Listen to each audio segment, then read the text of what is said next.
Hello, Internet. I hope you're having a lovely, lovely week. Jay's back and ready to take you into the AMs. So, dim the lights and lock your doors. In tonight's video, we're looking at 3 photos taken before death. Regina K. Walters. During the early 1990s, 14-year-old Regina, along with her boyfriend Ricky Lee Jones, ran away from their homes in Houston, Texas, and were making their way to Mexico. While hitchhiking, they were picked up by Robert Ben Rhodes, also known as the Truck Stop Killer. Rhodes had converted the back of his truck into his own personal torture chamber, where he kept women for weeks, torturing and raping them. After killing and disposing of Jones, he kept Regina alive for months, shaving her hair and having his way with her. Eventually, the two made their way to an abandoned barn in Illinois, where Rhodes took a series of photos of Regina before killing her. Police found her body in the barn, but couldn't identify it since she had been burned.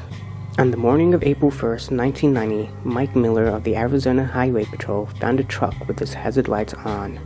When he investigated the inside, he discovered a nude woman, later identified as Kathleen Vine, handcuffed and screaming. It was there where Rhodes was finally arrested. When searching Rhodes' home, police found photos of a nude teenager who was later identified as Walters, along with photographs of other women Rhodes had previously killed. On June 15, 1989, a mysterious Polaroid was discovered in a convenience store parking lot in St. Joe, Florida. The photo shows a teenage girl and a young boy laying on a stack of sheets and pillows. Both are bound and have duct tape over their mouth.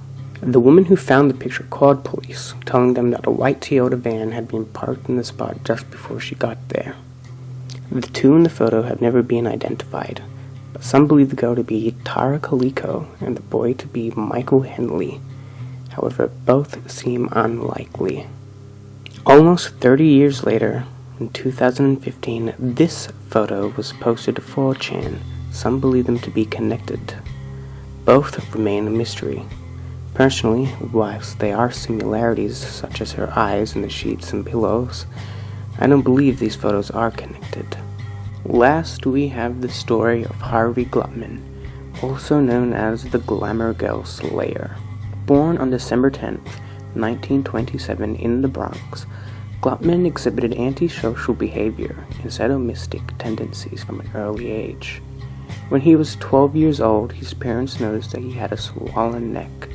He described having been in the bathtub, placing a rope around his neck, running it through the tub drain and pulling it tight against his neck, achieving some kind of sexual pleasure from this act. His mother took him to the family physician and he was told he would grow out of it. In 1957, Glutman moved to LA and started looking around modeling agencies for potential victims. He would offer them work for a pulp fiction magazine, take them back to his apartment, tie them up, and sexually assault them, all while taking pictures. He would then strangle them and dump their bodies in the desert. His 2 known victims were Judith Dahl and Ruth Mercado. A third victim, Shirley Ann Bridgeford, was met through a Lonely Hearts ad in the newspaper. In 1958, caught in the act of kidnapping what would have been his 4th victim, Lorraine Biggle, a patrolman saw them struggling and arrested Glutman.